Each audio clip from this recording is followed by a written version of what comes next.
আমাদের একটু বলেন তো আসলে পুরো ঘটনাটা কি? কাল সন্ধ্যা থেকেই তো আমরা এই যে আপনাদের বিশ্ববিদ্যালয় এবং পার্শ্ববর্তী একটি বিশ্ববিদ্যালয় ড্যাফোডিল ইউনিভার্সিটি তাদের যে শিক্ষার্থী যারা রয়েছে তাদের মধ্যে এক ধরনের উত্তেজনাকর পরিস্থিতি দেখতে পাচ্ছি, যার ফলস্বরূপ কিন্তু আপনাদের বিশ্ববিদ্যালয়টিতে আমরা ভাঙচুর এবং অগ্নিসংযোগের ঘটনাও আমরা দেখতে পেলাম।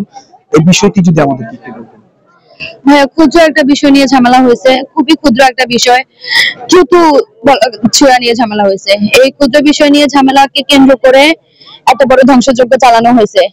প্রথমে ড্যাফোডিল ইউনিভার্সিটির শিক্ষার্থী নয়, সন্ত্রাসী, ড্যাফোডিল ইউনিভার্সিটির সন্ত্রাসীরা আমাদের ভার্সিটিতে এসে আমাদের ভার্সিটি ভাইদের গায়ে হাত তুলছে।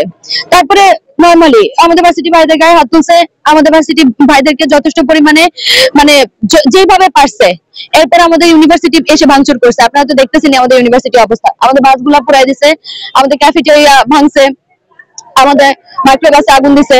এটা আসলে এক্সপ্লেন করার মতো না। আমাদের ভিসি রুম ভাঙছে, আমাদের পুরো ইউনিভার্সিটি ভাঙছে। আমরা আসলে এমন একটা সকাল দেখতে চাই নাই, আমরা কেউ এমন একটা সকাল দেখতে চাই নাই। আমাদের 200-রও বেশি ভাইরা আহত এখন পর্যন্ত। মেয়েদের হলে ইভেন শেষ পর্যন্ত তারা মেয়েদের হলকে রেহাই দেয় নাই। মেয়েদের হলে তারা ইট পাটকেল ছুড়ে মারছে, মেয়েদের হলে বারান্দা দিয়ে ইট পাটকেল ছুড়ে মারছে। আমাদের এই পাশে হলটা 6 তলা, আমরা দেখতেছিলাম 6 তলা বারান্দা থেকে যে কি হচ্ছিল।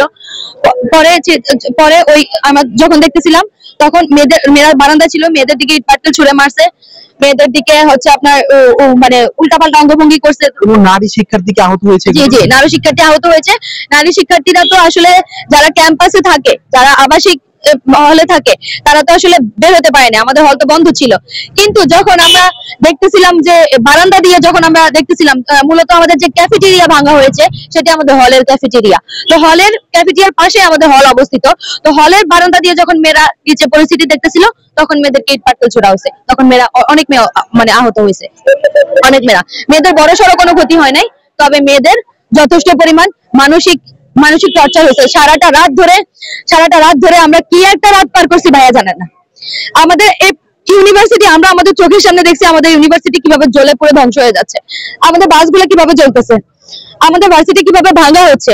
তারা প্রি প্ল্যান করে আসছে, তারা পূর্ব প্রস্তুতি নিয়ে আসছে। তারা ইনস্ট্যান্ট যদি ঝগড়া হতো, ইনস্ট্যান্ট ঝামেলা হইলে কোন ইউনিভার্সিটি শিক্ষার্থী বাউন্ডারি ওয়াল ভাঙতে পারে?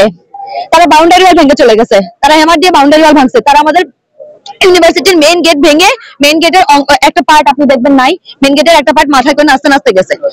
সিরিয়াসলি এভাবেই গেছে। আমাদের ইউনিভার্সিটিতে ঢুকে আমাদের টিচারদের চেয়ার গুলো কাঁধে করে নিয়ে চলে গেছে, লুটতরাজ করছে এক প্রকার। আমাদের অ্যাকাউন্টে অর্থ ছিল, আমরা সেমিস্টার ফি দিয়েছি, যাই হোক একটা ভার্সিটিতে তো থাকে, অর্থ চুরি করে নিয়ে গেছে। মানে ওরা ওদের ইচ্ছা মতো যত ইচ্ছা, মানে সারাটা রাত ধরে খুব সময় নিয়ে সুন্দরভাবে সময় নিয়ে আমাদের ভার্সিটি ধ্বংস করছে।